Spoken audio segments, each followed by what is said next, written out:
It is my great honor and privilege to welcome you here today to the International Workshop on Agritourism. Woo! I can't help but hoot and holler a little bit when I say that because it's been a long and windy road to get here. My name's Lisa Chase. I'm with University of Vermont Extension and the Vermont Tourism Research Center, and I have the great honor of being the chair of this conference. And I can't advance the slides. Oh, thank you. So Leslie's going to help out with the slides. You know, it wouldn't be a conference if we didn't have a few technical difficulties. And here we are doing this hybrid. So I want to, of course, welcome all of you here in the room, but I also want to give a hearty welcome to everyone who's joining us online. I know there were so many people who wanted to travel to Vermont, but because of visas or finances or personal reasons or all sorts of reasons, you're joining us online, and we're really grateful that we're able to do this hybrid, even if it does cost a ton of extra money. But one of the big benefits is we get to record everything. So whenever I go to a conference, at least pre-pandemic, when I used to go to a conference, and there'd be concurrent sessions, and I'd say, there's 5 things going on at once, I can't choose. The good news is now you can go to one and the others will be recorded and in your Whova app.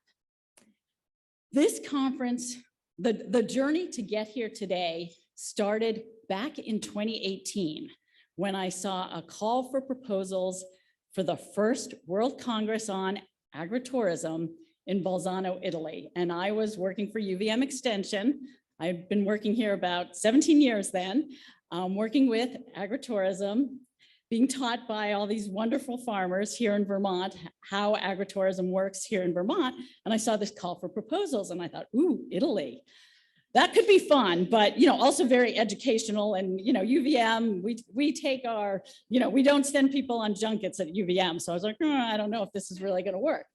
And I reached out to the director of extension and the associate director of extension at the time and said, don't you think Vermont should be represented at this first World Congress on Agritourism?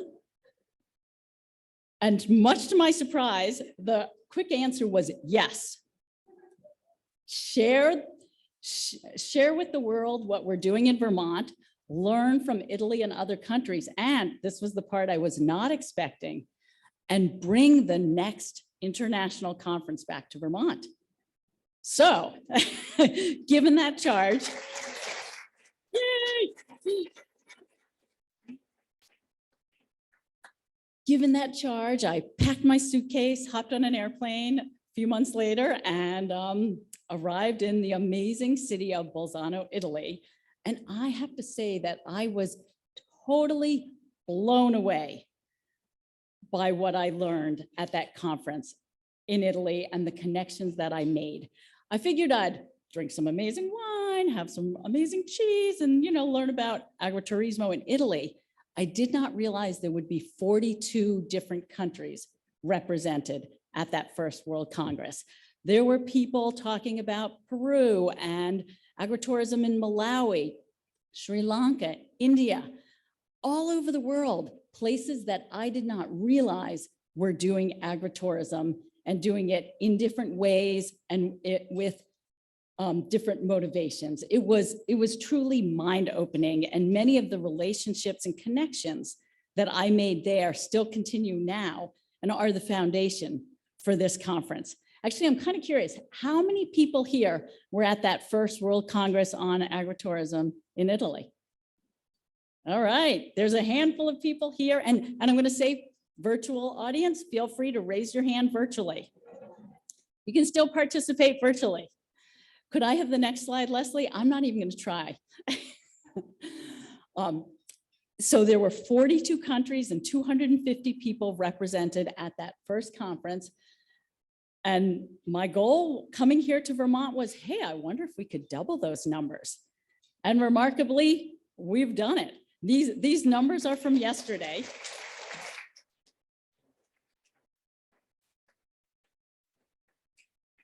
This is from yesterday. So I think we're probably around 500 now. Virtual registrations are still coming in. We're full for in-person, 350s are max for in-person. And as you can see this, we fit everybody in here. There's still some chairs up front for those of you who want to move up, but we're pretty much full for in-person capacity. But with the hybrid option, we're happy to have people continue to join us online. So we've got around 400 conference attendees, 350 in person and around 100 for virtual. Could I have the next slide, please? For those of you who kind of stuck with this conference planning process that went on for 3 years, because after being granted the opportunity to have the conference here in Vermont, it was originally going to happen in 2020. Well, we all know what happened in 2020, the pandemic, we were quarantined. We ended up going online and doing a series of webinars, of virtual gatherings. Oh, I see someone nodding your head there. So I'm curious to know, how many people joined us through these virtual gatherings through the webinar series? All right, a good number here, and feel free to raise your hand virtually. Those who joined us through the webinar series, you know, I'd always say, I wish we could look around and see everybody's faces and see who's here in the virtual space with us. Well, I am just thrilled today to be able to actually do that. And all of you here can also do that, but unfortunately our virtual audience can't. So I want to just tell you a little bit about who registered for this conference. We asked people what professions, describe, you know, that question, describe yourself, check all that apply. And it was really exciting to look at these numbers last night and see that the number one profession is farmer, rancher, grower, producer.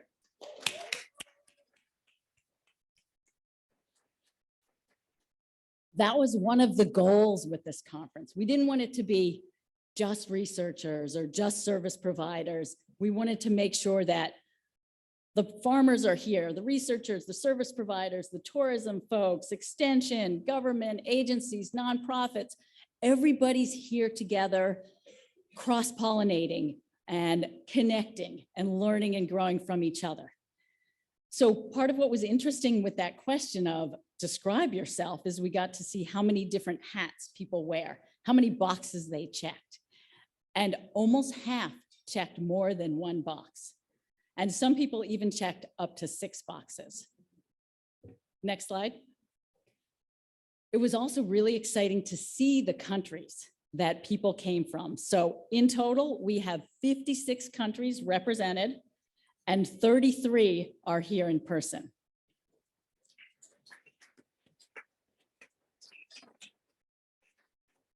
Next slide, please. Oh, and these slides are set up so that the more yellow it is, the more people there are from that specific space. So in the last one, you saw the US was highly represented, and Canada pretty well too. Here you can see Vermont is got a lot of representation from Vermont. Woohoo, Vermont.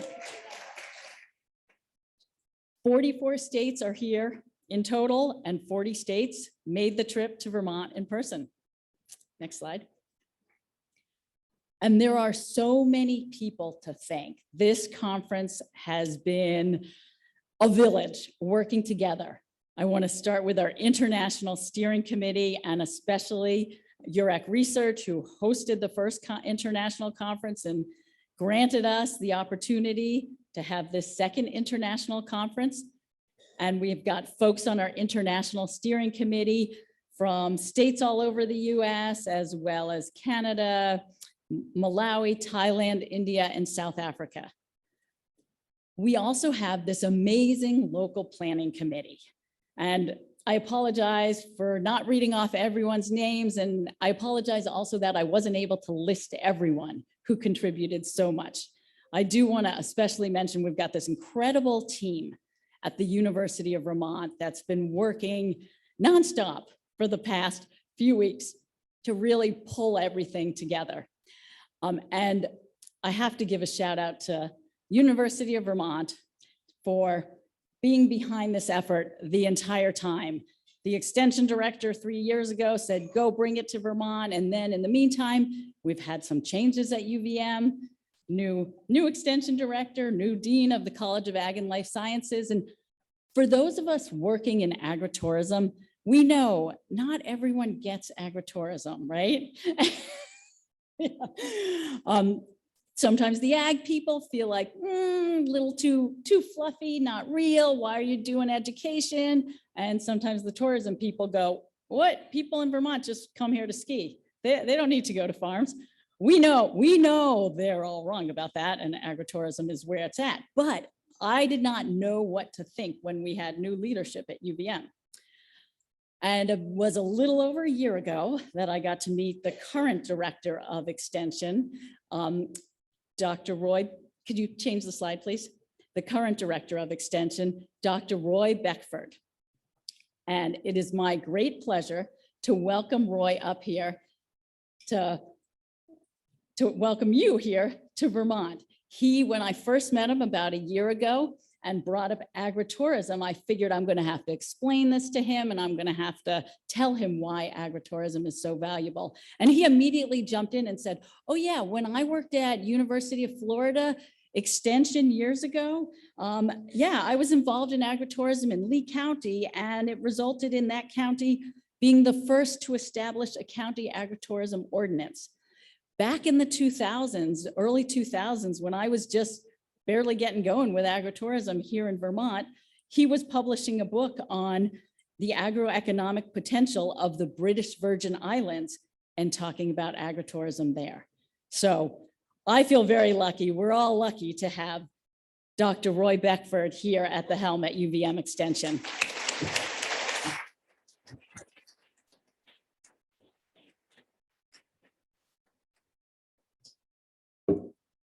Thank you, Lisa, and good morning, everyone. So I have never really thought of myself as a morning person. And as far as I'm concerned, 9 o'clock in the morning is morning. Doesn't start to be day until about 10 o'clock. So to be asked to give a greeting when you're not a cheerleader, I'm gonna have to be fake for the next 5 minutes. Anyways, ladies and gentlemen, persons of all persuasions and pronouns, good morning and welcome.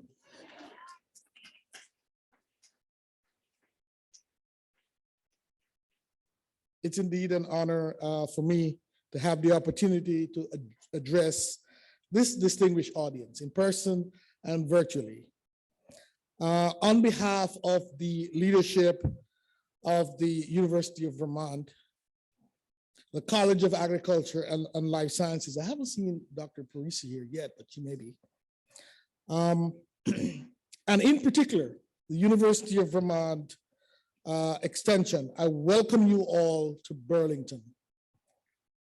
Both Dean Parisi and I spent last week Friday with the UVM president, Dr. Suresh Karimala.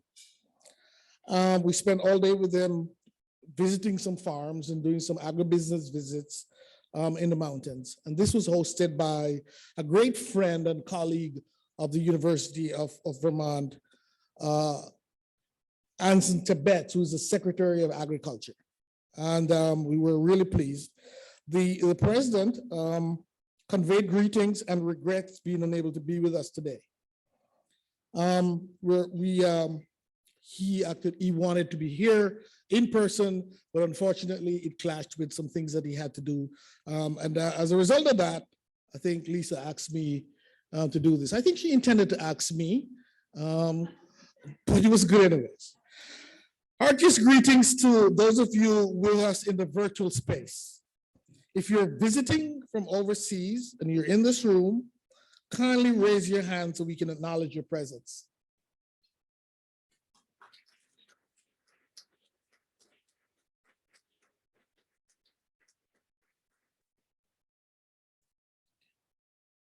How about from other US states? If you're here, raise your hand.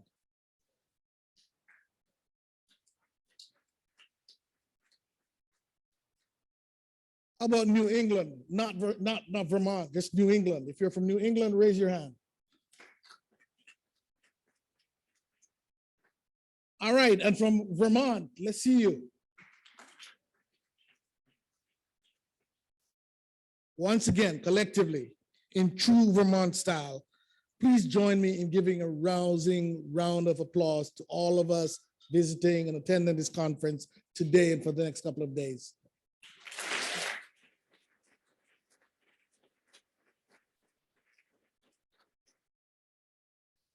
So a few days ago, I learned there are over 450 persons. You saw the numbers that that Lisa put up there.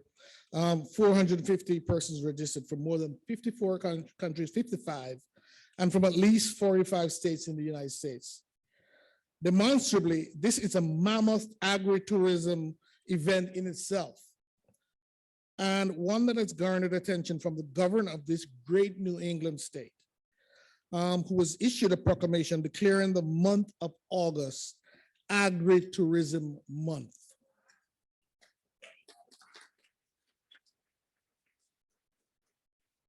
That, my friends and colleagues, is Vermont's way of rolling out the proverbial red carpet to all of you visiting today. That's it. A tremendous amount of work and background planning has gone into this event, which is now being realized. But please know that these efforts began pre-pandemic, as has been explained earlier. Remember those days, pre-pandemic days?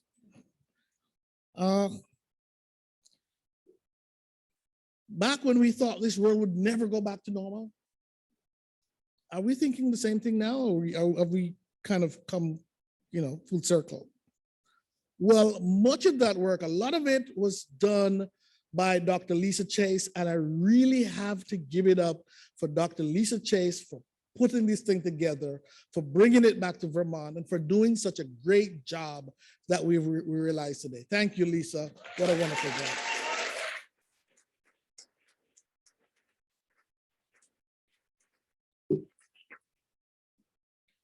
If you plan to run for office, please talk to Lisa. I know somebody who's planning to run for governor. I'm going to have them talk to you, Lisa. No, you'll remain with extension. Well, let me not be remiss and dare to miss my my colleagues from the Association of Northeast Extension Directors, who are also sponsors of this event, and several of whom are here this morning. Greetings and welcome. Raise your hand if you're here from Need. I know I saw one person in the back over there. Welcome. I strongly encourage you, all of you, when the opportunity presents itself over the next couple of days, to go beyond the city limits to the undulating hills of the Vermont countrysides. I can assure you, you will not regret it. This is a state that is rich in natural beauty at all times of the year, even when there is snow capping the peaks of Mount Mansfield, or when the mud season happens as the snow melts and vehicles are completely indistinguishable from each other, to the point where every vehicle takes on the persona of a Subaru. You'll never be able to experience that unless you're in Vermont looking at that for yourself. I mean, I've been here only a year, and I was astonished at the fact that they were even my Chevrolet turned into a Subaru. I was just amazed.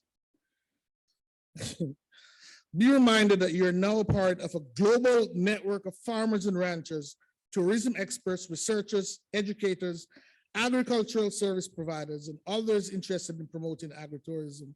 And this is a great environment in which to interact and grow the momentum beyond this week's events.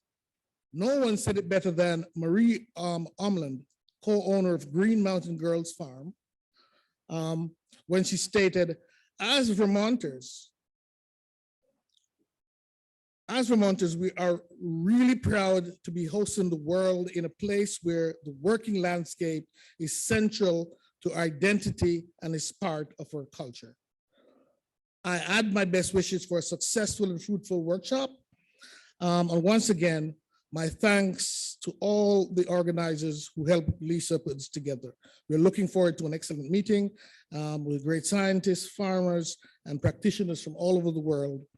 Don't forget to take some maple syrup with you, some Vermont maple syrup. because it has been said in very hushed tones in dining rooms of Vermonters for centuries that, believe it or not, that those who delight in the Vermont maple syrup shall never really die. Thank you, ladies and gentlemen. Greetings and welcome, and have a great conference.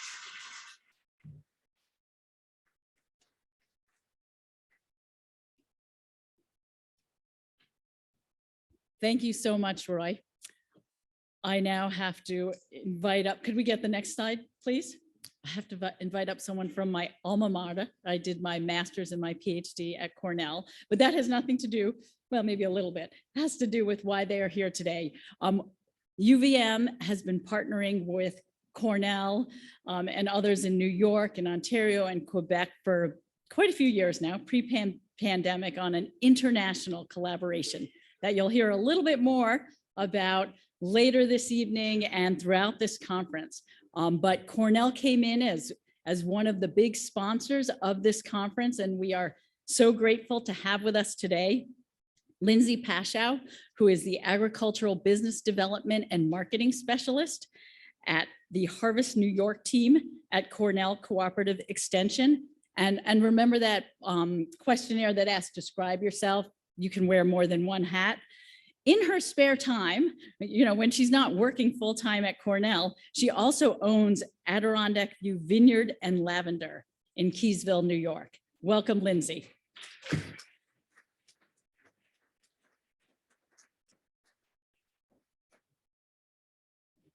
Thank you, Lisa.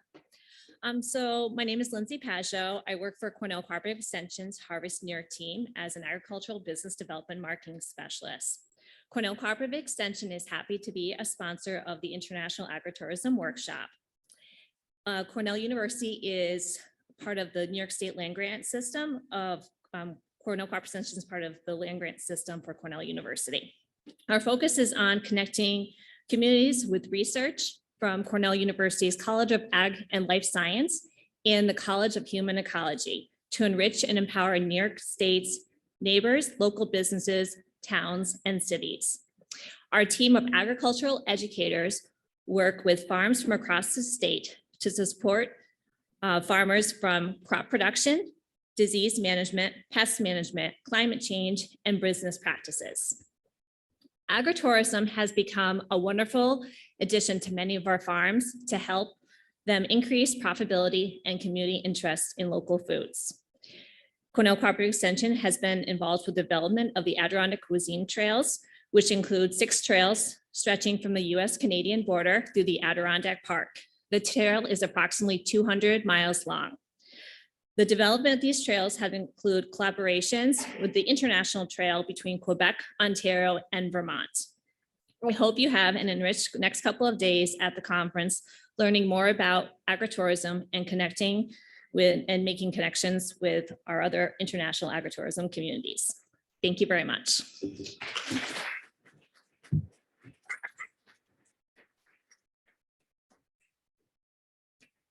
Thank you so much, Lindsay. Now that we've had the welcoming appetizers, we're going to move on to the main meal, which is a panel on the importance of agritourism for farmer livelihoods, rural vitality, and consumer education, and so much more, as all of us working in agritourism know. We've got 3 incredible panelists and a moderator who I'd like to welcome to the stage now. Our moderator is Erica Campbell, and she is the policy manager at Kiss the Ground, and she manages Regenerate America, a coalition-based campaign to transform federal agriculture policy. Erica, I've known Erica for about 20 years now, though, and she's worn a few different hats during that time. More recently, she worked as the agriculture policy advisor for Senator Bernie Sanders. And before that, she was working for the Farm to Plate Network and the Center for an Agricultural Economy. And I first met her about 20 years ago because both of us were working together on the Farm to Plate Agritourism Task Force, which is now the Vermont Farm to Plate Agritourism Community of Practice.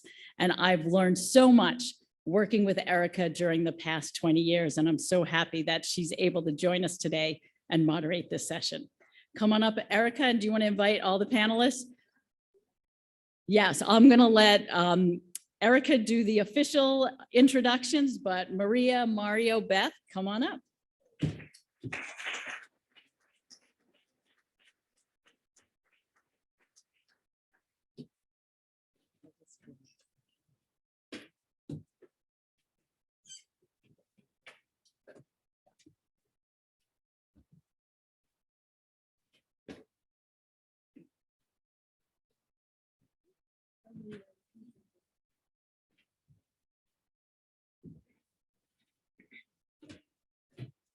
Good morning, everyone. Welcome to Vermont. And thank you so much, Lisa, Roy, Lindsay, and everybody at UVM who made this possible. This is amazing to be all gathered here, and welcome everyone virtually from across the world. We're in for a real treat this morning with an incredible panel here. We have 3 panelists speaking on the importance of agritourism today. Maria, Mario, and Beth.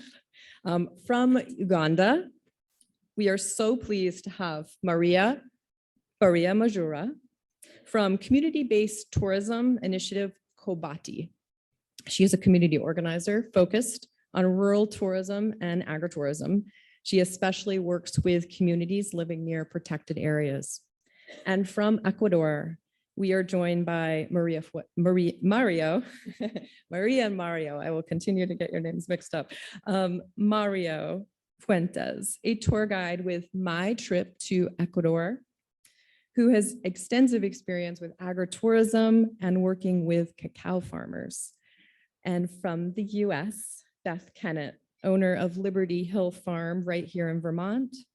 Beth and her husband run a dairy farm and bed and breakfast, providing on-farm education to the public. And Beth has been, I like to consider her a godmother of agritourism in Vermont. She has been doing this for probably over 25 years.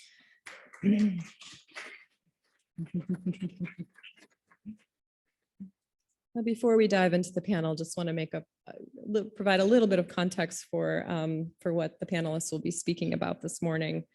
Agritourism is often promoted as a way to sustain farmer livelihoods, and we are seeing the evidence of that every day. Research has shown that agritourism can contribute to the diversification of family farms, can also be, it has also been found to affect cultural heritage and social identity, to foster recreational benefits to individuals and communities, and to promote socioeconomic, cultural, and environmental sustainability, such as keeping farms in the family and practicing sustainable agriculture.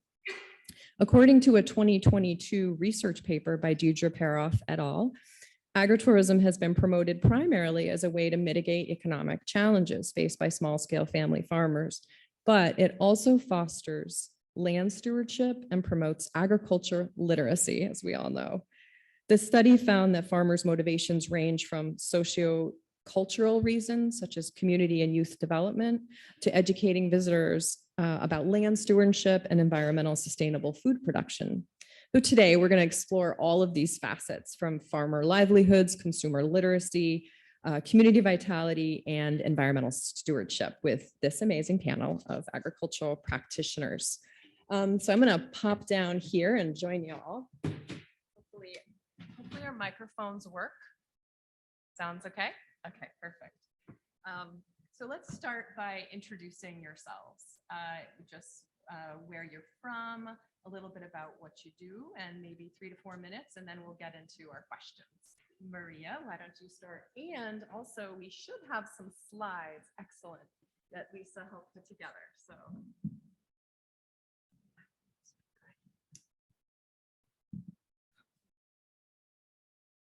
Hello, everyone. Good morning. My name is Maria Baryamujura. I'm from Uganda. Uganda is in East Africa. We border Rwanda, Kenya, and Tanzania.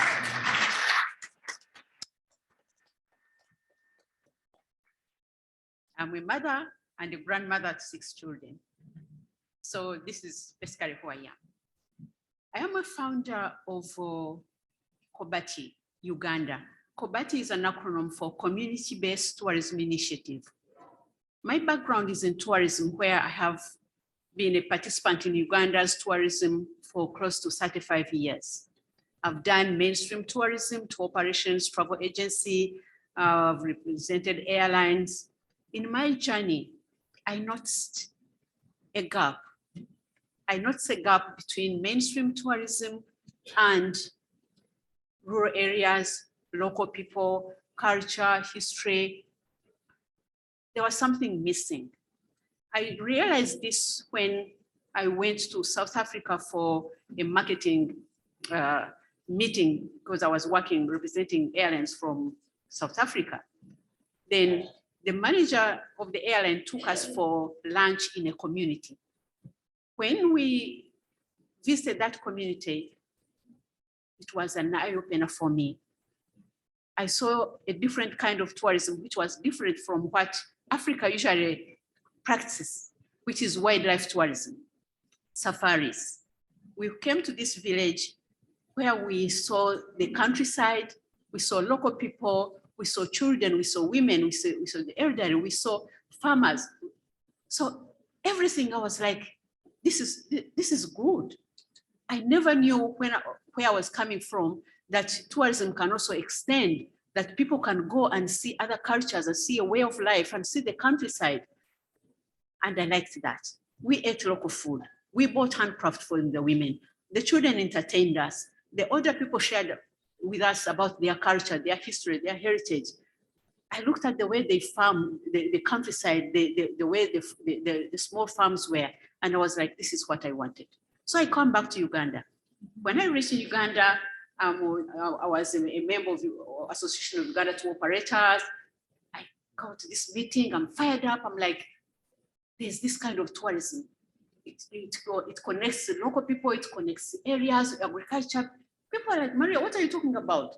This was in the early 90s when the mountain gorilla trade has started in Uganda. Everyone was into mountain gorilla trekking. I said, Maria, no one wants to go to the villages, no one. But for me, I was convinced. I closed my travel agency. I went to Israel. I did a course in rural tourism as a tool for income generation, and the rest is history. That's what I came, but it's been a long journey. So I saw that if people can come from Tel Aviv and Jerusalem for weekends and they go to the countryside, so the countryside is important. And I used my own story. My parents, my father was clergy, my mother was a typical African woman. She grew food. She weaved baskets. She hosted. She mentored other women because as a clergy woman's wife, I used to go with her for outreach. People came to our home and there was always food in our home. There were always visitors in our home. Rural African women, we always host for free. So I was like, no, we don't do that. So when I do my trainings, I'm cutting this story short. When I started this organization, when I came back from Israel, I started Kobati, Community-Based Tourism Initiative, as an idea. And then in 2001 and 2, I registered it as a not-for-profit with the government. And from there, I started awareness, creating awareness, teaching, telling people, going to areas, going to villages, going to churches, going to schools. What I do, everywhere I go, I enter a room like this. Oh, community tourism, she's there. Maria, how are your communities? I'm like, it's okay. But now, the people now are into it. The local people have understood the value of what they have, the value of their food. I worked with a group of women. They hosted, I promoted homestead tourism with them. They hosted a group of Spanish tourists and they ate their food. They asked me during lunch, said, Maria, do these ladies have a restaurant in the city center? I said, no, they don't have it. They lack opportunity. They lack exposure. And the women also, they were like, we didn't know that they would like our food. They didn't know that they would appreciate our stories. They didn't know they would love our baskets. So for me, that's what I do. For us in Africa, farming is our way of life. like 90% of people from Uganda live on the land. I think in Africa, we live on the land. We eat normal food. The distance from the table to the garden to the table is so short. That's why people were able to survive during the pandemic. People who lived in the countryside, people before lockdown, families ferried their children to the countryside. So there was food. So that's why I'm here, to learn more from all of you, to share your experiences and to take it home. I'm representing many farmers. I'm glad there are a few people from Uganda, so they were unable to come, but I'm representing them. I would like to talk to you, to share with you, so that we start on a good, standing. So basically, I talk a lot. I could talk, but I'm open. Anyone who would like to talk to me, I'm here up to Friday to share the experience. This is what it is.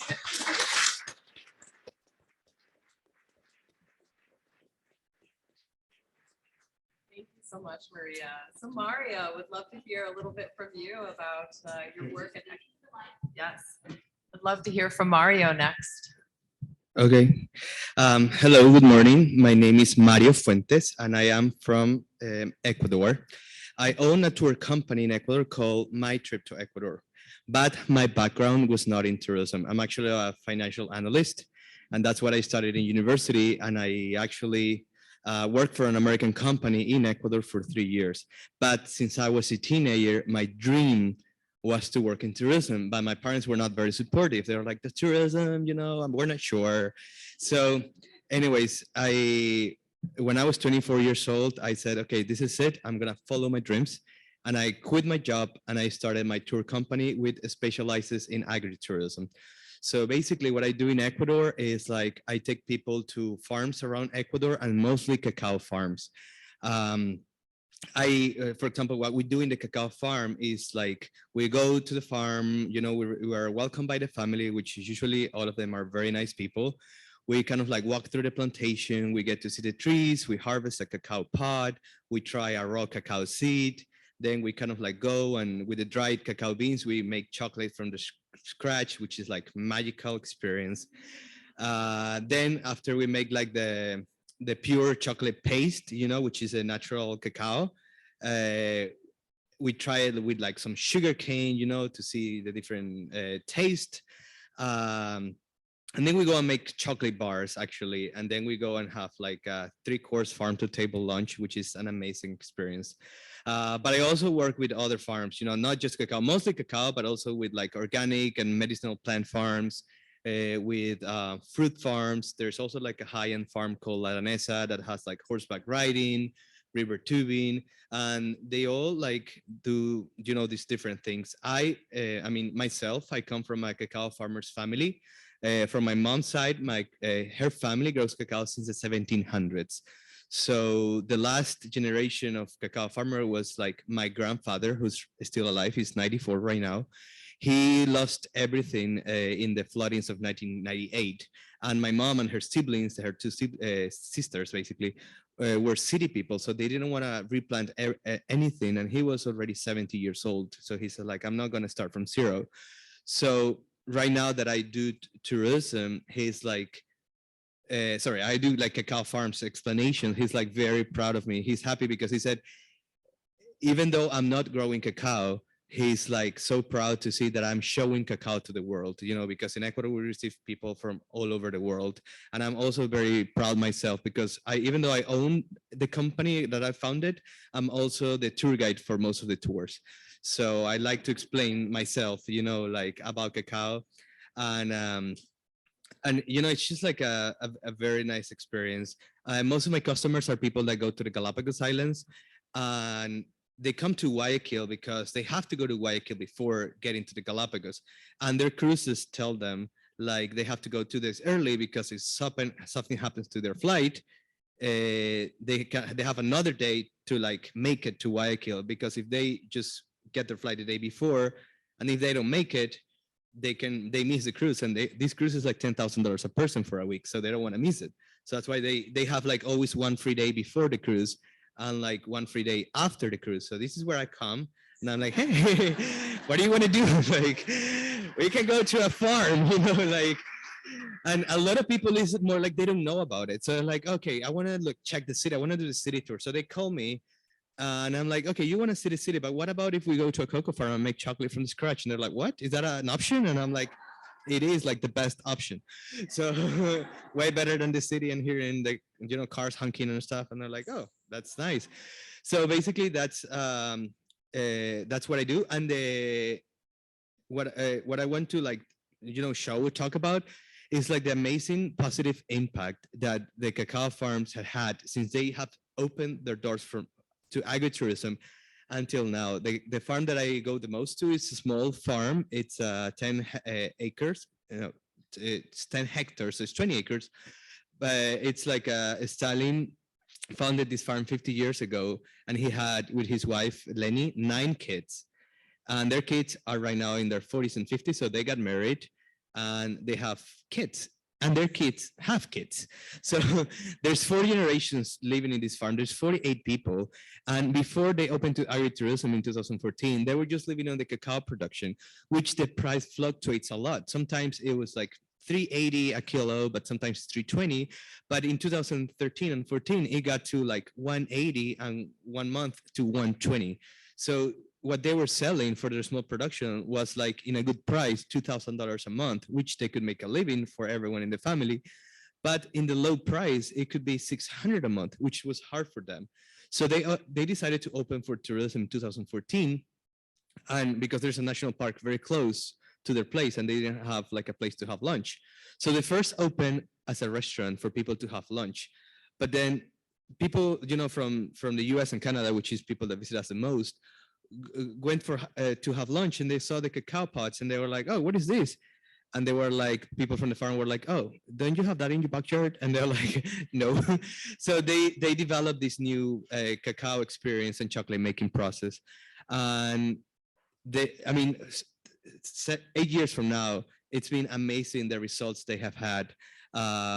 They have like right now, they can afford better education to their children, you know, go to universities. They can afford even to go to holidays, go to Waikiki shopping, better internet. They have studied English. They have built a chocolate factory, which they didn't start it with.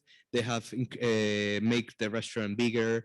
So just the results of the agritourism in this farm, it's amazing. And I'm grateful for the opportunity to be here and tell you a little bit of like the agritourism in Ecuador. So thank you.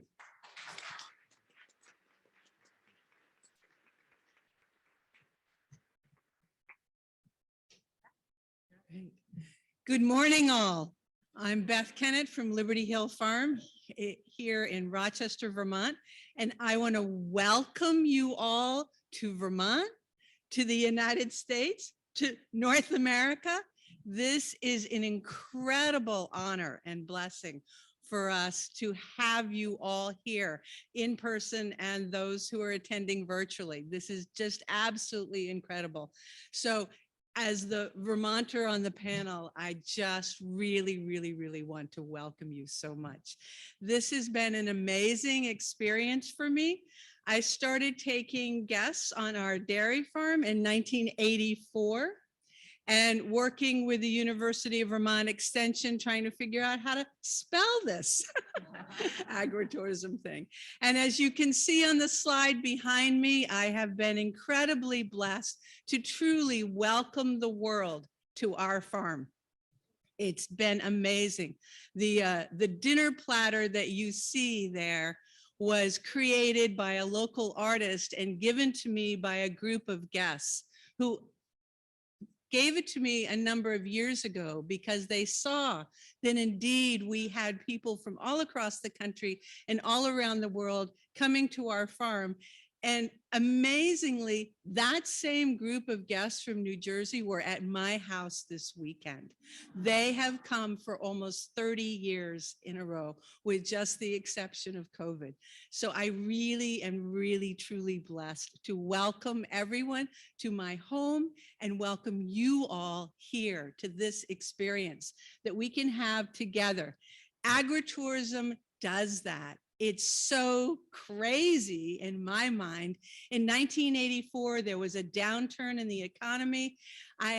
was farming with my husband, working in the barn, shoveling away, had 2 little kids, and we were like, how are we going to keep the farm going? How is it possible to diversify our income? But we had this big old farmhouse, and a neighbor said, well, just take in skiers or something and feed them. And I'm like, okay. So I did. In February of 1984, we had a family from New Jersey with 5 kids, and they're still coming now, bringing their grandkids. It's when we started, I thought it was a bed.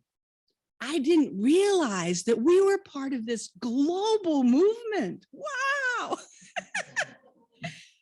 I really thought, that I had to have nice pillows. I knew I made really good pancakes, but to find out that we are part of this incredible phenomenon that goes around the world. I went to the bank to try to get some money to kind of, pretty up the old farmhouse, just a little paint and paper. And I was turned down 3 times. The banker said to me, well, I'll only give you money if your husband comes in and I know that he approves. Yeah, I know. Yeah, I know. Sorry, I just threw him under the bus, right?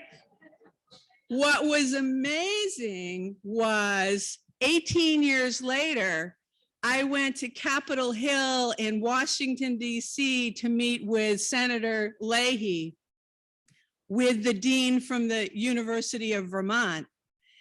That banker had to stay out in the hall waiting because Senator Leahy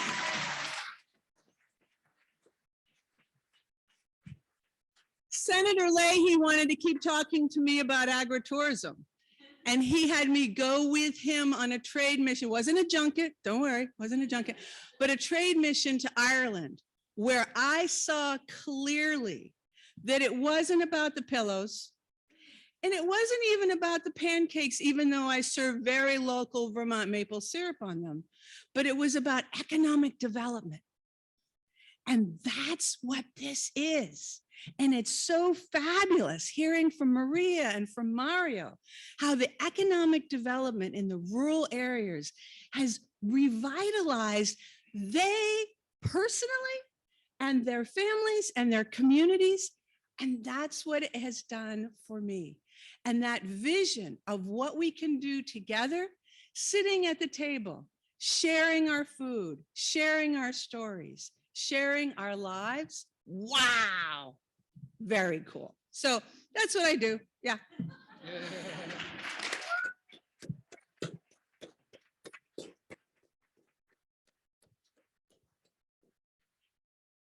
Amazing, all 3 of you. Wow.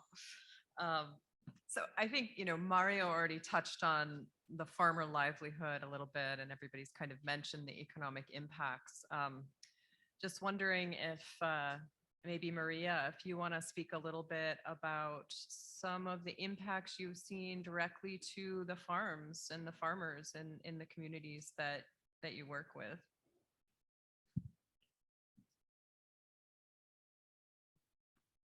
I have a few stories, okay, which I'm going to share, then you can see the impact. One of our farmers, she's a lady, she's a widow. She has educated her son through agriculture. They have cattle and an orchard and piggery. So that's what she used to educate her son to university level. So when the son graduated, he stayed in the city, seeking for employment. And it was not easy because the jobs are not there. And many young people who are graduates, they get frustrated, but they keep in the city. So you find somebody who is a graduate doing a job which really they should not be doing, but they are hooked on staying in the city. They are scared of going in the countryside because people look at the countryside that's like for old people, for local people, for farming, hard work. So parents, they also like Mario shared it. If you educate your son or your daughter, you want them to go and get a job in the city and buy a car and be that kind of person. But the opportunities were not there for that lady. But she kept on the farm. So she told her son, he said, why don't you come home and help me, at the farm? Reluctantly, the son came back. So he added value to the farm. When I first came, that I found the mother when I was doing my awareness and training, that's how the farm was. But when I came back, they had started zero grazing. The piggery was all well done. They were into avocado growing. They were doing bananas, plantain. In Uganda, they are different kind. They are apple bananas, the small ones. They are plantain for making beer. They are different. So they had pineapples and the environment at home. Because part of the program at my organization, what we do, we holistically target a homestead, the smallest unit in a community, the family. So we improve through our training of hygiene, sanitation, cross-culture exchange, visitor handling, having a backyard garden so that you have like ready food, free range chicken, that kind of stuff. So now the son added value to that. So the mother told me, said, do you see now, when he goes to, the farm pays him a salary. When he goes to the city to visit his friends, he has money on his phone and he takes his friends out. He has a car, he looks well. So they are like, wait a minute, what happened? You mean all this from the village? They come for weekends at his place. So he has been able to influence others. What we are looking at now with agritourism, because agritourism is making rural areas attractive to young people. And it also, for the longest time, the government of Uganda did not understand how to link tourism to other sectors of the economy. Because tourism, like I said at the beginning, was like an elitist activity for international travelers, for people who are, if you're not a hotelier, if you're not a tour operator, you not participate. But now, so linking it to agriculture, linking it to health, wellness, linking it to region, it's diverse. So now the young people are coming back to the rural areas. That is the drive, that is the awareness we've been fighting for. And they are taking agriculture to another level. And agritourism makes it better. And with the countryside now, like I've said, being popular areas now, post the pandemic, the people now want to go to rural areas. They want to eat wood food. They want to eat organic food. They want to breathe fresh air. So now the young people are coming with technology. They are doing agritourism. There's a farm where now the parents, all they did was cattle keeping and beef and milk. Now the son, they have started producing cheese, yogurt, taking it to another level. So that is the impact I've seen of tourism, of targeting young people, bringing them back to the land, deterring rural, urban migration, and also taking over the farming from the parents to another level. Because in Africa, there's land. In Africa, we have the youngest, young people from 15 to 35. They are young. They don't have jobs. So where I'm here now also is to look at partnerships, strategic partnerships, like maybe universities, maybe other farmers. We can do cross-exchange.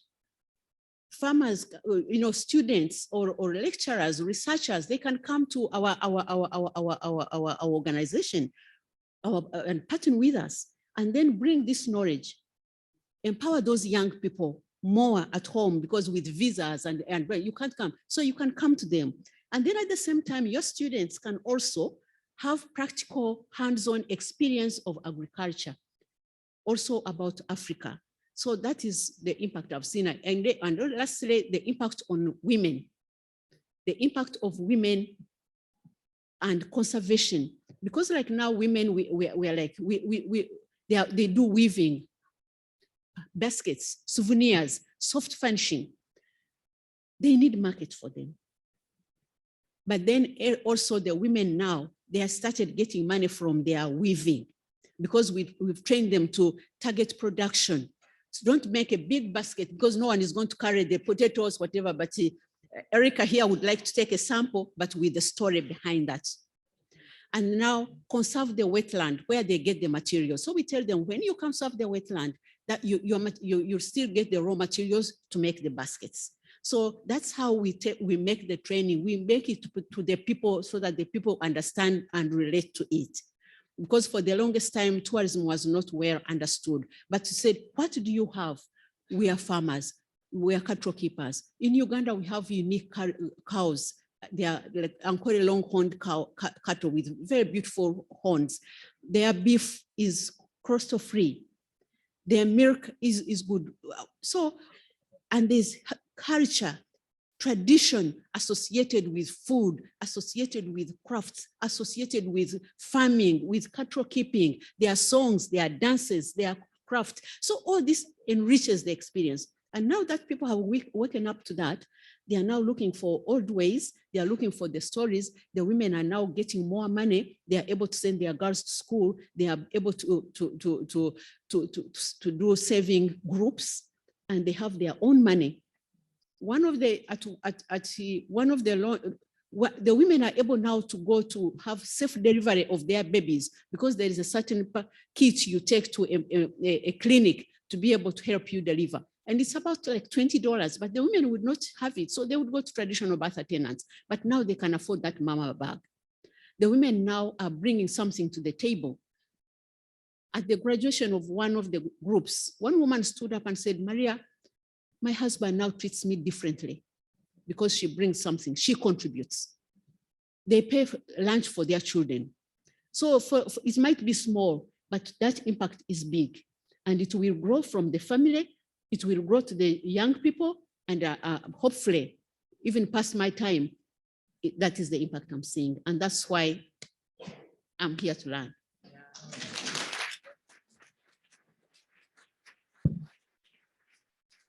Thanks, Maria. I think I heard in there an offer of an exchange from, so if you want to connect with Maria later, I think she's interested potentially in a cultural exchange for Uganda, which is pretty awesome. I think that we probably all had that experience noticing during the pandemic, this change and shift to people needing a greater connection to their food. So it's really interesting to see it's not just in the US, that's actually global. Pretty phenomenal. Beth and Maria, I'd love to hear a little bit from you both about some of those farmer impacts and the community impacts. And then we can move maybe towards just talking about the consumer education side of agritourism. So Beth, do you want to? Yes. So basically, the one very important impact that Maria has mentioned is how they get more empowered, with agritourism. That's what I rescue the most. Financially, of course, it's a huge impact on how they improve their lifestyle. But in Ecuador, specifically in the coast, people from the countryside tend to be very shy. And when they start in agritourism, they don't want to talk because they don't feel confident, because they don't speak the language. But the change that I've been through these years is how they can, tourists come and they can just speak fluently. They are more confident about themselves, and especially in women, because this part also of the countryside, it's more like male dominant society. But the women get way much more empowered with agritourism because they make their own money and, they can live better. There's one farm called La Ranesa who actually hires just women for the agritourism part because they don't get jobs in the agricultural part. So you see they're changing their attitude like with the time. Plus they now can, they don't drive public buses anymore because now they can afford to have their own cars, they dress nicer, because sometimes all the family had to like wear the same shoes that their older brother wore like 10 years ago because now it fits me. But now, it's like, it just changes how everything, around them. So the impact of these small farms in the coast of Ecuador has been amazing.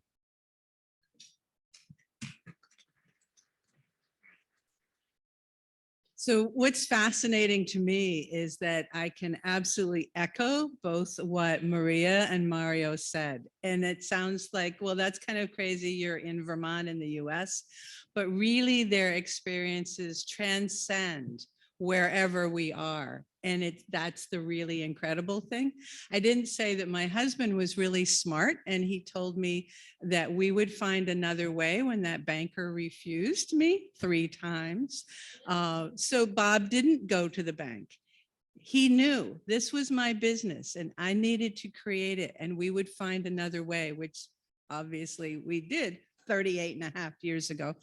But one of the things that for me has been really powerful is working with other farmers and networking together. And in the 1990s, we created an association of farms that were involved in agritourism and really worked together to say, what do we want this to look like? And really talking about the educational aspects, the ag literacy, the empowerment, and the community development. And in my town, it's kind of pretty funny. It's a little teeny village for Vermont, as 1,000 people, which might be big for some of you all. But I know that the kid at the gas station, the young person at the checkout register, is as much a part of my team as anyone else. And it's really having that community support that everyone in town knows, oh, yeah, you want a great place to go? Go to the farm.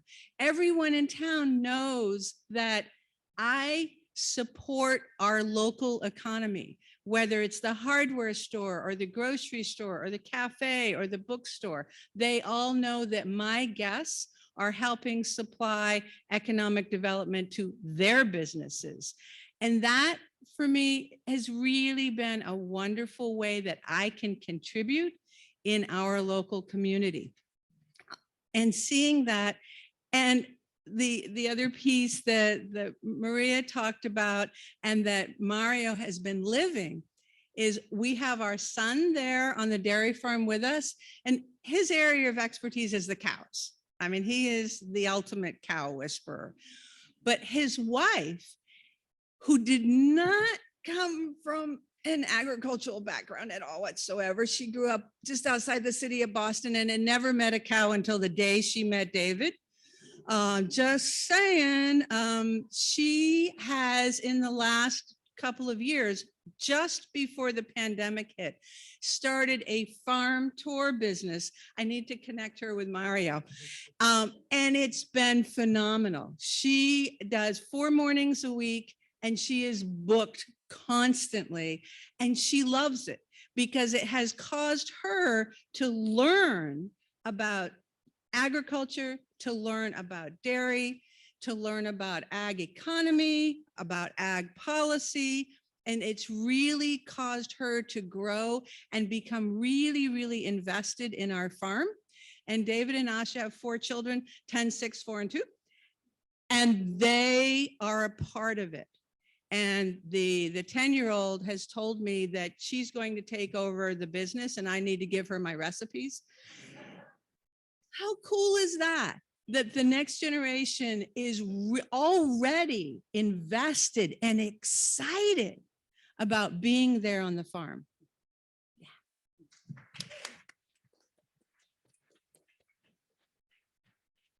Yeah. So I'd love to hear a little bit, you've all sort of touched upon the fact that when people go to farms, go to rural communities, they're learning so much about where their food comes from. They're learning about, agriculture and consumer awareness. Beth, maybe you can even start out because I know you just barely touched on it. Yeah. I'd love to hear a little bit about it. Okay. So how many in the room and virtually, are farmers? Raise your hands. This is a hand raising kind of group this morning. Okay. Cool. How many of you are educators? How many are you are eaters, like consumers, like you eat food? Woo! Okay. Do you know what's so amazing and awesome and exciting? You all are passionate. You're interested. You're driven to be here because of that. You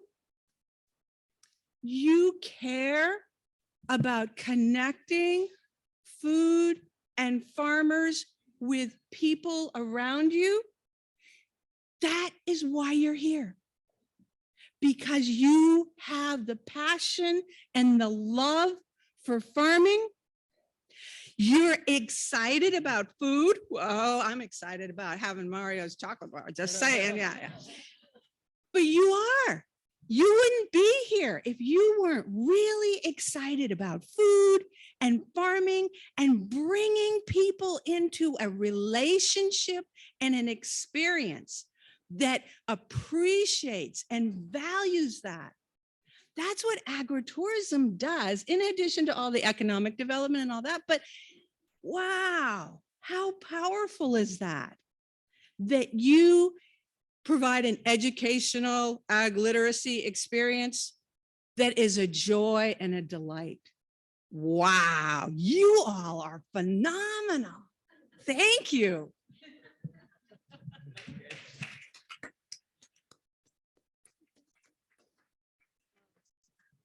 Mario, do you want to talk a little bit about how people are basically learning about cacao?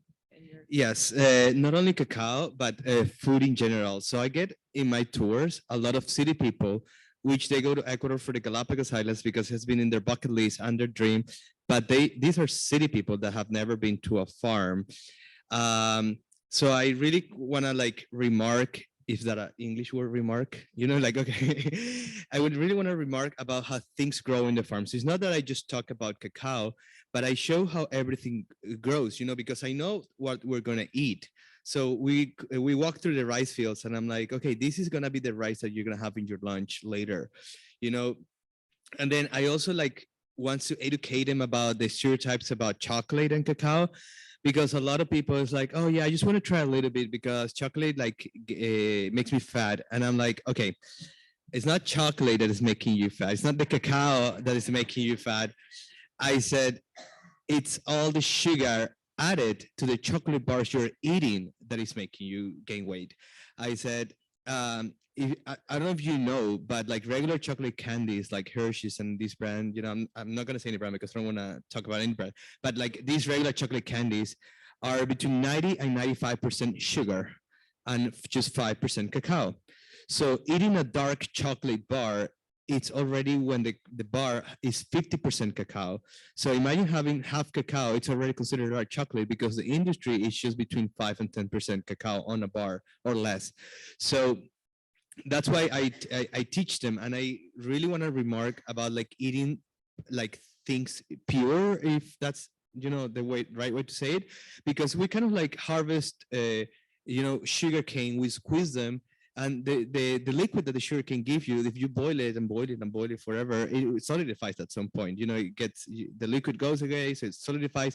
So we tried pure ground cacao 100% with a piece of pure sugarcane, and it already tastes so good that I'm like, okay, then do you now understand that you don't need so many additives in your food? And then we go to this 3-course farm to table lunch, and then we start eating the rice that we just saw, or we have in La Nina we have always in the wok we harvest leaves, and then for lunch we have a salad of the leaf we just harvested in the wok, so it's they see it, if they're not vegetarians and we eat chicken, it's actually the chicken that was running there 2 hours ago.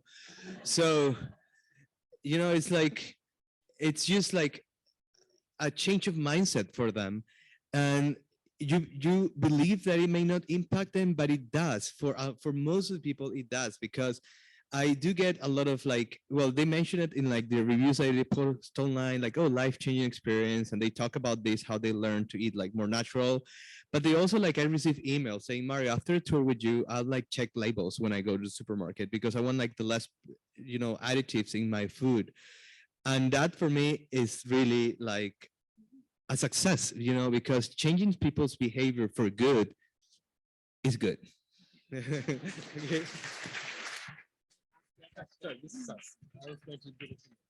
So Maria, I'd love to hear a little bit about when we spoke before, you talked about the banana beer sort of supply chain and how in these local communities, banana beer is this whole thing.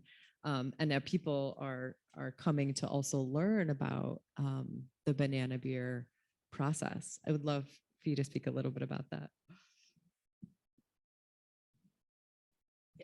Like I said, in Uganda, we produce plantain, we call them bananas. And like I said, they are sweet ones. They are the ones for making, now they process them into porridge, into, they can make cakes. But traditionally, people in the villages, they grow bananas. That's the staple food in Western Uganda, Southwestern Uganda, where I come from, even Central Uganda. But they also, Africans would produce beer, banana beer. Beer would be consumed during harvesting, weddings, funerals. It's still a traditional drink. But now it has been taken to a level where it has been distilled into what gin, it's called Uganda Warage. It's a national drink. If I had not feared, coming with liquids, I would have brought it maybe next time. So this drink, it comes originally from farmers making banana beer, brewing it. And how they do it, traditionally, they get the bananas when they are still green, they make a hole in the ground, then they put the bananas inside that hole. They cover it with grass. They put on soil for a number of days. They would know that after 5 days or 6 days, it will be ready. So now they come and remove the grass, remove the soil, and get the bananas are now yellow. They went in green now because of the heat. There's heat inside there, so they are yellow. So that process is like a community process, because you can't do that exercise by yourself in a community unless you are a very bad person. Even traditionally, there's a saying that somebody who doesn't share, who doesn't talk with their neighbors, his brew is bad. So it's a community thing. So now the women come, the children come, the bananas, they remove the skin, and there is like a traditional, it's like a canoe. I don't know, I sent you one of those pictures, like I don't think you got it. So it's wooden. So they fill that canoe with the bananas which have been peeled off, and fill it up. Then there's a special grass which they bring, and they put it in the canoe. And then in the village, not everyone can do the process. There are people who are traditionally skilled in doing that. So if you have that kind of skill in a village, you're in business, because people will just, now it's you go that way, you help them. So what they do, I think you've seen what they do in Italy with the grapes. They like stepping on them. Or I've seen a certain festival in the US, the tomatoes or something. So they step in the till it's separated, the juice is separated. So when the juice is separated, it's called like a banana juice. That one could be consumed long ago, just directly from there. But nowadays they boil it and they consume it. It's even in grocery stores now. And then after that, then the brew is, they add sorghum. And then there's fermentation for other days. Then it becomes beer. And then when the beer, the day of the beer, it's a celebration. Of course, people drink and they are drunk, they dance, so that's how it is traditionally, that's how it's done. So I came to this village and I found this woman. She's a traditional beer maker. She has a banana plantation and she specifically for brewing the beer, because that's how she gets income to sustain her home and to educate her children. So when I looked at that through my lens of agritourism and tourism, I was like, this is good. It's a good experience. Even it was for me, because for me, where I grew up, it's sort of like urban. My parents, my father was a clergy, so they didn't like this business of drinking and people getting drunk, you know. So it was an eye opener for me to see it, and I liked it. It was interesting. So I told them, I said, you know what, this is good. I'm going to bring visitors who would like to come and share this experience. Take them through, and it will help you. I'll bring a group and we'll pay for the experience. I said, really? I said, can people? I said, yes. All right. So I said, tell me. So she sends me a message. She said, next week on Wednesday, we are doing the process.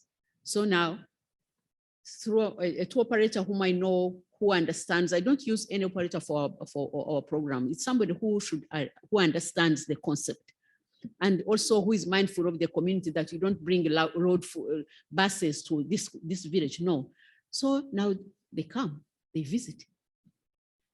That lady, because her homestead is not, it's nice, it's clean, but it's not big enough. So the community homestead we use is where we first stop, and the women meet there. And now we come to this Sundays. That's Sundays, she called Sunday, her homestead. So the women all come, they participate, they dance, they go through the process. Even the visitors, they take pictures, they participate. One of the pictures I'll show you, there was a crew from Germany. They film, and so now the community people realize that their culture, their heritage, their traditional way of life, and their traditional skills, the indigenous knowledge of local people is of value, and it can add value and interest to agritourism, to tourism on the whole.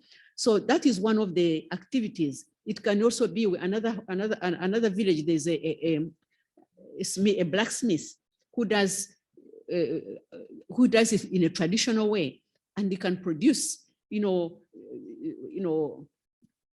holes for digging. He can produce other things. Another homestead village, they are carvers. Traditionally, they are carving. They make chairs, they make stools, they make. So all those now traditional activities, we are packaging them into happy and experiences which are enriching for people who come from different, cultures, and it's also keeping the culture and the tradition, interesting. And then we bring in the souvenirs. Now that's when the young people are now coming. That's where we need help. Said, who can do that? Like people in South Africa, people in Kenya, they are more advanced in that way. But now it's easy now to get somebody from there who would come through Kobati as our consultant, because for us at Kobati, we don't use people who from universities. Sorry, Lisa, and because the consultants are the local people. Yes, the consultants are the local people. Somebody who can go and get that banana and bring it and turn it into beer. Somebody who can search, go and get the grass and search, and you find this search, it's so well done. The knowledge is in them, and it's passed on. The women, the baskets who make amazing baskets, the Nubian, the community we worked with, amazing baskets. It's a tradition. The grandmother passes it on to the mother passes it on to the daughter. It never fades. So that's why it's important for what you are doing for agritourism, for community tourism, for rural tourism, for what Beth is doing and Mario is doing. It's the only way traditions can be conserved, can be passed on, and culture is not static. We agree to that. Value can be added to it. As I end, I talk a lot. Let me end on this. In Zambia, there is a lady who is part of a fellowship. I belong to Ashoka Fellowship. I'm an Ashoka Fellow. So Ashoka Fellows are social entrepreneurs who are driven by impact, not profit. So this lady, she works with a group of women in Zambia who grow green vegetables. Traditionally, people know if you are eating a lot of sugar, now you have to eat this one, which has a bitter taste to balance. They know about food science in their own way. So what she does, she empowered the women. The women even started growing those other which they had like left out. And now she brought in the community a solar dryer. They process the greens and process them into powder form, packages them, labels them. She told me at the conference, she said that every time KLM is flying over Lusaka, I know that the women's veggies, they are going and their lives changed. So that's the impact. That's what can.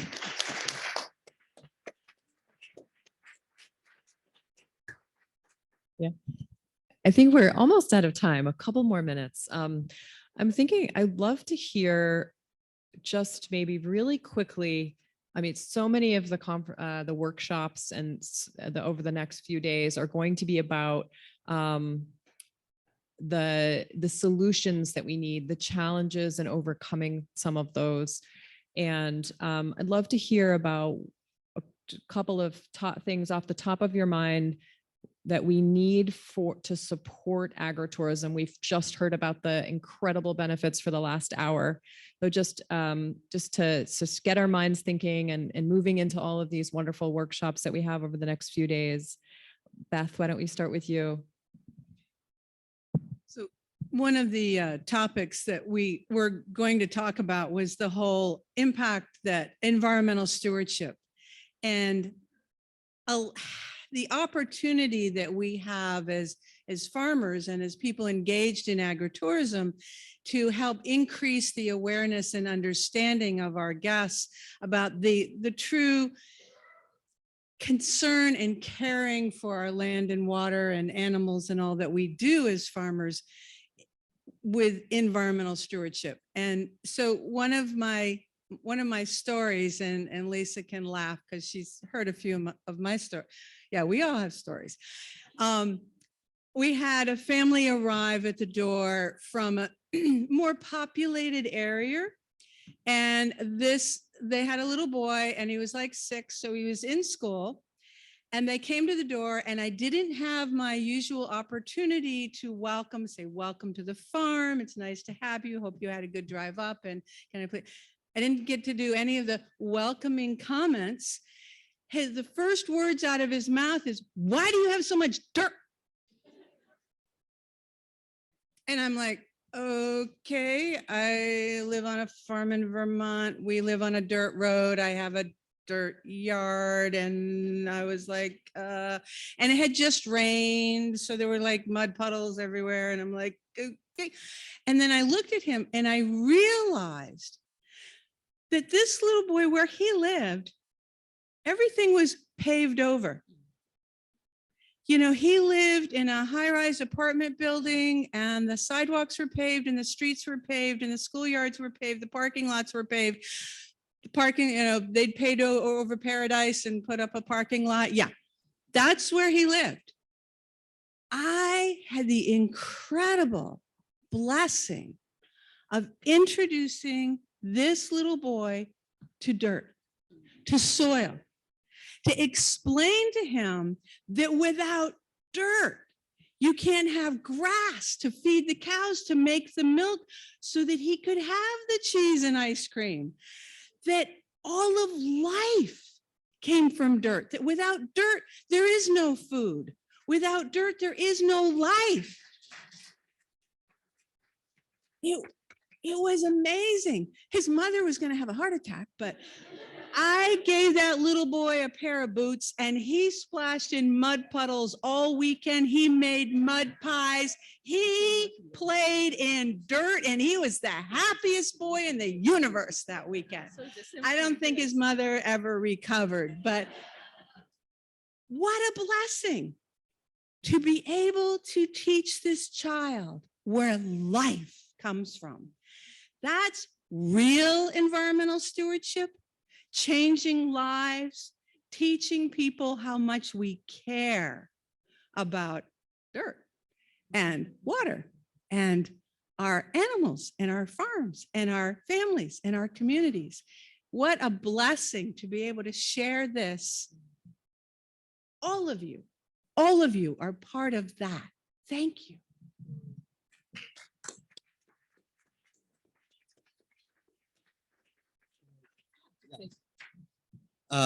So answering your question, Lisa, also, I wanted to like add, I mean, for all the educators that are related to agritourism here, marketing is needed in agritourism because people don't know about it. And if you have students and if you can make them like into a project of doing a marketing campaign for farms, it's going to be so helpful because as I say, people come and they are known. I mean, they know city tours. So they kind of like go and they're like, oh, I want to have a city tour to check the city, you know, and to hear the cars honking and, you know, smell some smoke.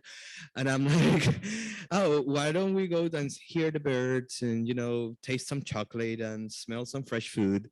So, and flowers. So they don't know about, that's the thing. And how to get known is through like a good marketing campaigns. And this is not only in Ecuador, this is in, I'm pretty sure in all the 50 something countries that are here present. And then I would say for partnerships with bigger tour companies, because what it comes to my mind is, but I don't know how to reach them, is like these big American tour companies that they have their cruises in the Galapagos. So they bring their customers 2 days early, but they say, oh, yeah, just go 2 days early.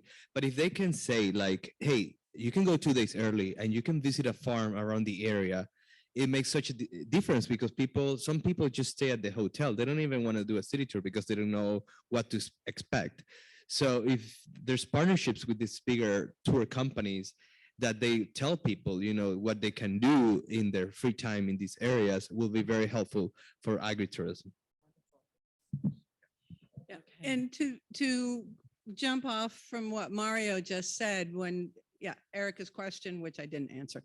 But the soil piece really got to my sorry, heart. yeah. Well, you had wanted us to talk about environmental stewardship. So anyway, the challenges that I have seen over the last 38 and a half years, and I was incredibly blessed and honored early on with the UVM extension service being the ones who started the whole Vermont Tourism Summit, and being pulled in and integrated into the tourism community so that I got to meet the professionals in tourism. Most farmers, sorry, not to throw you under the bus, but they're used to producing what they produce. They're not used to that intersection with people. And so bringing the tourism professionals and farmers together to really learn the hospitality standards and expectations, and then understanding that those expectations of your guests continue to evolve and that you need to continue to evolve what you're doing is really, really important. So when I looked through all your sessions over the next 3 days, I thought it was phenomenal how you have numerous sessions that are going to address the risk, liability, safety issues, all of those, but bringing in that whole hospitality sector and really understanding how to meet and exceed the expectations of your guests, of the people around you, and the people that you work with. Go to those sessions. I know the lake is there. I know the city is there. Go to the sessions because you've got some amazing sessions, and really integrate all those components, please. So we have 1 minute left, Maria. 1 minute. Do you want to say one thing that you need to support your work and the communities you work with? Thank you, Erica. What we need? We are not looking for like money. We need strategic partnerships and networks. We need people who understands our vision, who also who gets what we do. And the fact that for us, we do it with people who are economically challenged, they can't like contribute because like the farmers I'm talking about, to reach that level, these are individuals. Of course, in Uganda, there are farmers, big farmers, plantations, flowers, but those are not the ones I'm talking about. In agritourism, we are talking about the people. So part of what I've been able to do to achieve was through support. Like I got support from one of the biggest telecommunication companies through their corporate social responsibility programs. It's a foundation, the MTN Foundation. They understood I went and I did a presentation to them. They said, we don't do tourism. The minute you say tourism, people are put off. They say, you make a lot of money. Tourism is leisure.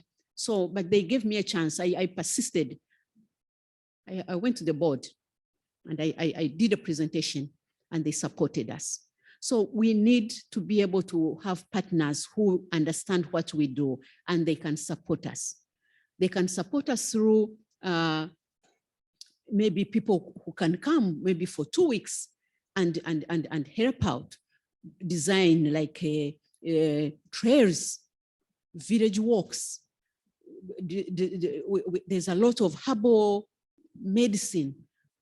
Now the wellness is a big thing post the pandemic. How do we link out? How do we bring people and they come to our areas? Because wellness is important. There is a woman, I'm ending. There is a woman, she was from Canada. She was a friend of ours. She was recovering from cancer. And when they checked and she was okay, she said, there's one thing she wanted to do. She told her doctor she has always wanted to go to Africa. She said she wanted to go to Africa. So when she told me, the doctor said, no, you can't. What if? She said, I have to go. Then the doctor said, promise me that every week you'll give me a call. So she came with my friend. They went to a village. Michelle stayed in that community for 3 weeks. I told her, I said, I will come and see you after a week. I came to visit. How is she doing? Michelle, what she shared with me, she said that her life changed. She changed. She said, we go with Alice's Mama Alice and we pick the food. We make the food, pick food from the ground. We eat the food. She said, we visit. She said, Maria, I didn't know that in Africa, you don't have to make appointments. You just walk in and people will come here and they give you food. She said she attended a traditional wedding and she attended a funeral. She told me, she said she never knew that when you lose somebody, people come, they support you, they come, they bring food. And then she was like, I didn't know who that person was, but from the eulogies, sometimes they would cry and at times they would clap. She said she was somebody of value to her community. And then she said, the children, they said there's so much food. She said, Maria, where are all these people we see starving in Africa? I said, I don't know, maybe ask CNN. Because in Africa, children are healthy. Food is there. We need people to come and support us. How do we package these experiences? How do our farmers reach the level with Beth? If Beth can come or she can zoom in or she can and tell the people, they will understand. If Mario could come to Uganda and for a week and share his experience with these youth, it would be because it's a living testimony. It's not book, no, he's done it. So this is what I'm looking at, strategic partnerships, universities. Bring your students. We can do an exchange a year, 2 weeks. You come, we work it out, and then it will be a win-win. Come and visit. Come and visit. You can start the kind of tourism which is not wildlife. Okay, we'll slot in about 2 days of wildlife, but the other 5 days or 1 week, you tour Uganda. And part of what I do is changing the negative narrative about Africa. I want you to come and see what Africa is all about.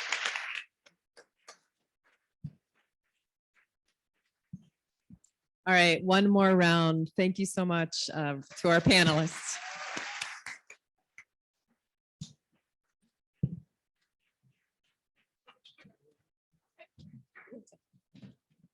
Thank you so much. That was so inspiring and such a great way to kick off the conference.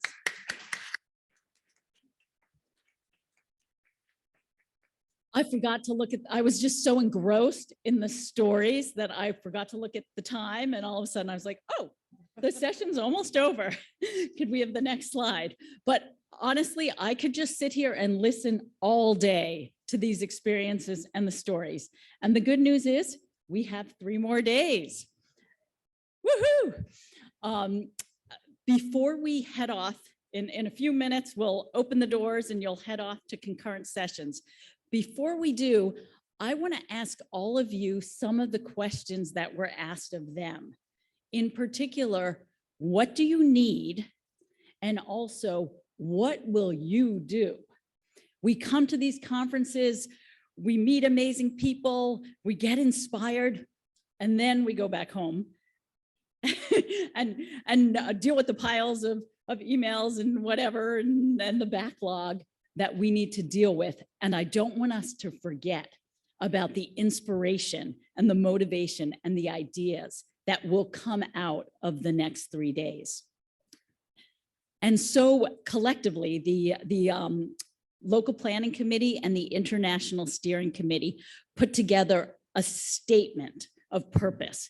And you can see over in that corner, for those of you here in the room, when you have a moment, check out that statement over there, which talks about all more than 50 countries coming together and learning and sharing. And then the important part is, is sort of this pledge to apply what we've learned and how we can individually and collectively support agritourism locally, regionally, and internationally. And for folks online, I know you can't go and see that, but a link should have been dropped into chat that will send you directly to this statement, which you'll also find in your Whova app. The closing plenary session. 3 days from now, Thursday afternoon, we're going to meet back here at 4 p.m. And some of you will be somewhat changed, and I hope all of you will be very motivated and inspired. And we're going to come together, and it's going to be an open forum. We do have some prepared, exciting announcements about an international collaboration that you've heard a little bit about already, but we're also going to open up the floor to everyone to share what you've learned. And I mean everyone, online folks as well. And either in person with a marker in real life, you can sign this statement, or there'll be an opportunity to sign it virtually as well. And for those of you who would prefer not to stand up at the mic and share, we're going to ask everybody actually to fill out a survey at the end of the conference that does ask about your conference experience, but the last part of the survey has this statement there and asks, what are your intentions? What are your hopes? What are you planning to do? So hopefully all of you will stick around through Thursday, but for those who do need to leave early, make sure you fill out the survey. At that closing plenary session, we're going to have a drawing, and we have some awesome prizes, compliments of Hello Burlington and some of the other sponsors of this conference. So could I have the next slide, please?